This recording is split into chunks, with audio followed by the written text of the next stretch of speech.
শুভ দুপুর বন্ধুরা, দেখো আজকে নিয়ে আসলাম একটা সাধারণ রেসিপি। সেটা হলো আলুর ঝোল। আলুর ঝোলটা রান্না করেছি কেন তোমাদের কাছে বলছি। আমার তো শাশুড়ি মা আছে জানো, একটু বয়স্ক, ওনার শরীরটা খুব খারাপ করেছে। তাই আমি ভাবলাম যে ওনার জন্য একটু স্পেশাল রান্না করি আলুর ঝোল। আলুটাকে আগে খুব ভালো করে সিদ্ধ করে নিলাম।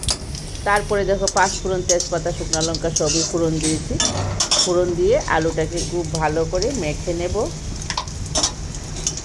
চটকিয়ে। তারপরে ফোড়নে দিয়ে আলুটাকে খুব ভালো করে কষিয়ে নিচ্ছি।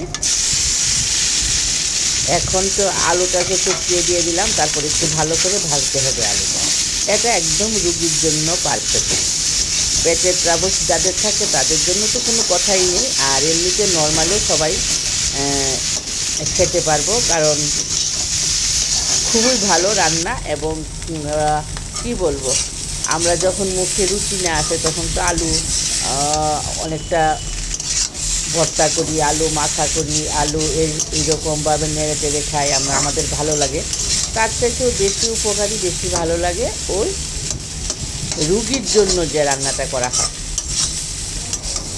খুব ভালো করে কষিয়ে নিচ্ছি, কষিয়ে নিয়ে একটা হালকা ঝোল দিচ্ছি, দিয়ে দেবো। তোমরা দেখতে থাকো, ভিডিওটা খুব ভালো লাগবে। আর এইভাবে করে বাড়িতে কোনো পেশেন্টে থাকলে অবশ্যই খাইয়ে দিও, খুব ভালো হবে। সুস্থ মানুষও খেতে পারবো, খুব ভালো। পাঁচফোড়নে আলুর ঝোলটা খুবই টেস্ট হয়। আর অসুস্থ হলে তো কোনো কথাই নেই, বিশেষ করে পেটের ট্রাবল যাদের আছে তাদের জন্য তো অসম্ভব ভালো একটি রান্না আজকে তুলে ধরলাম তোমাদের সাথে। আর একটু ভালো করে কষিয়ে নেব।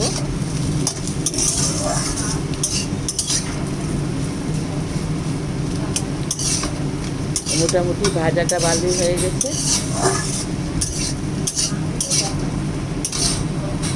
তেল মশলা খুবই কম, মশলা বলতে কিছুই নেই, একদম হালকা একটু জিরে দিয়েছি শুধু, আর শুকনো লঙ্কা পুরোলে, অন্য কোনো মশলা আর করবে না।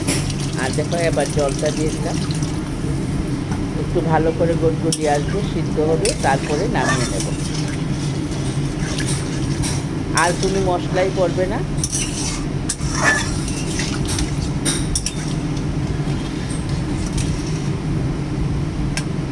সবার জন্য এই রেসিপিটা একদম পারফেক্ট।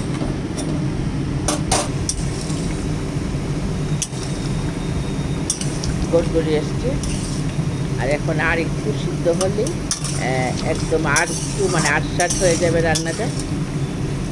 খেতেও খুব ভালো লাগবে, দেখতেও খুব ভালো লাগবে। আর আশা করি তোমরা 2 থেকে 3টা কাঁচা লঙ্কা দিয়ে দিতে পারো। এখন কাঁচা লঙ্কা তো বেশি ঝাল হয় না। কালারটা বেশ সুন্দর হয়েছে, দেখতেও বেশ সুন্দর হয়েছে। রান্নাটাও প্রায় হয়ে আসছে। বন্ধুরা, কেমন লাগলো অবশ্যই একটা কমেন্ট করো।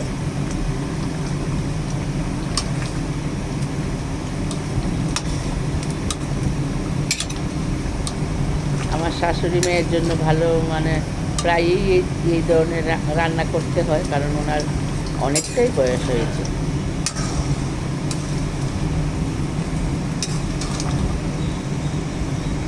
দেখো রান্নাটা মোটামুটি কমপ্লিট হয়ে এসছে। এবার নামিয়ে নিচ্ছি। কিছুটা টুকরো করে রাখলাম আলু, আর কিছুটা তো একদম হাতা দিয়ে চাপিয়ে দিলাম, মিশে গেল। এখন নামিয়ে নিচ্ছি পুরো রান্নাটা। সেটা হলো আলুর ঝোল।